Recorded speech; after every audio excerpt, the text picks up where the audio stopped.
D. Marathe. I am a technologist. Before I start, I would just like to explain that I would like to take the audience from the sentimental plane to a more scientific and rational plane. I hope I have your permission to that. Today's school books present the following information. In the course of evolution, the animal man or Homo erectus evolved 2 million years ago with a brain size of 1000 cc against a size of 400 cc of the apes. Evolution continued with the brain growing to 1400 cc 200,000 years ago, and this animal was known as Homo sapien.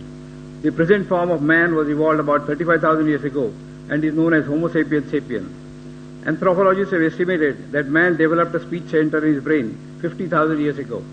Now the question is, in this record of development, when did God originate and for what purpose? Number two, the progress of science has made it possible to... Only one question, sir. Any question? This is in relation to that. If you cut it short... No, the answer will not be long. Give me the time for the question. Please. Okay. The progress of science has made it possible to clone all animals, including man, to produce any number of animals having all desired characteristics. If God ever existed, how much of the power attributed to God is now left with him? If God is ever existed, how much of the power attributed to God is now left with him? Third one, God is described as a sea of kindness, finished, and mercy. Yet all leaders of all religions, when faced with the prospect of death, rush to a hospital like the one next door and never to the place of worship where they preached all their life that man lives and dies by the wish of God. Is there an explanation for this phenomenon? The brother has asked basically three questions. First, he gave, according to him, the theory of evolution of man and said, where does God fit in? Secondly, after God has created all these things, how much of his power has been reduced? Thirdly, that when you get sick, you run to the hospital, not to the temple or church or masjid. Three parts of the question. He said the answer will be short. The question was long, so imagine to give a detailed answer will take time. Brother, I'd like to tell you that what you quoted about the Homo sapiens, etc., you are talking about the theory of evolution, brother. Theory of evolution. I'm a medical doctor. I have not come across a single book in my life which says fact of evolution. It is theory of evolution. And even I know about the theory of evolution and about the Darwin theory. Complete answer refer to my video cassette, Quran and Modern Science, Conflict of Conciliation. What Darwin said was only a theory. He wrote a letter to his friend Thomas Thompson in 1881 that I believe in this theory of natural selection because I don't have any proof. Only because it helps me in natural selection, it helps me in embryology, in classification, in rudimentary organs. There's no book saying the fact of evolution. All the books say theory of evolution. That's why if we have to say to a friend that if you are present at Darwin's time, Darwin's theory have been proved right, trying to infinity to look like an ape. There were missing links. Darwin himself said the missing links. You spoke about the hominids, you only spoke about one wave. I'll tell you about all the four waves. The first wave was Lucy. Lucy was first wave which came 3.5 million years. You talk about 2 million years, I'm telling you what scientists have said 3 million years ago. Lucy. It died out by the ice age. The second came the Homo erectus. About 500,000 years. After that came the Neanderthal man, the third wave, about 40,000 years ago. And the last was the Cro-Magnon. But brother, there's no link between all these stages. It's only a hypothesis. According to P.P. Grasset, who held the chair of evolutionary studies in Paris in Sorbonne University, in 1971 he said, it is letting our imagination run too wild, just based on vestiges to say who our ancestors were.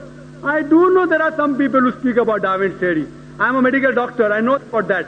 But do you know there are hundreds of scientists who speak against it? The few scientists speak in favor, but there are more who speak against it. For the complete answer, refer to my video cassette, Quran Modern Science. There are few scientists, because there's no fact of evolution, they say let's support a theory.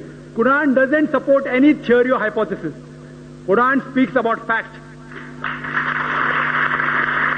So regarding your 2 million years, Allah subhanahu wa ta'ala, no beginning.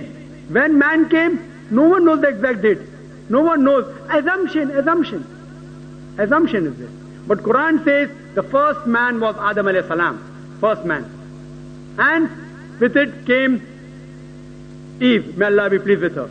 Man hasn't reached that stage. There's not a single statement in the Holy Quran which science has proved wrong yet. Hypotheses go against the Quran. Theories go against the Quran. There's not a single scientific fact which is mentioned in the Holy Quran which goes against established science. It may go against theory. So brother, your thing is only supported by few people, not by the majority. Regarding second part of the question, that if Allah has created all these things, how less His power has become. You can't understand Him completely. As the Quran says in Surah Anam chapter 6 verse 103, is beyond comprehension. I can give you a simile, not exactly same. An ocean. If you take a drop out of the ocean, how much does the level of the ocean go down? How much? How much? Yet, in spite of this, the difference between Allah becoming less when He creates things and the difference between the level of the ocean becoming less is infinite. The level of the ocean may become 0.00000 somewhere, 0.00 somewhere it will end. But Allah subhanahu wa ta'ala, not even a bit becomes less. He is all powerful. That's Allah subhanahu wa ta'ala. If such a God who becomes less, we don't worship such God who becomes less. Keeps on creating, He will sometime lose His power. So this God is eternal, absolute. As I said in my talk, He is absolute and eternal. Everything depends on Him. He doesn't depend on anything. Where did Allah come? Allah was before the universe created. Where does He fit in? Where did He get created? He is uncreated. You ask me the question, where did He come into existence? He is uncreated. It's like you asking me that when I tell that my friend, he told me that my brother Tom, he gave birth to a child. Is the child girl or a boy? I, being a doctor, know very well a man cannot give birth to a child. So where does the question come whether it's girl or a boy? So you are asking me, when did Allah come fit in the picture? Allah is uncreated. Because He is uncreated, the question doesn't arise. When did He come? He is there. Question doesn't arise. Regarding a third part of the question,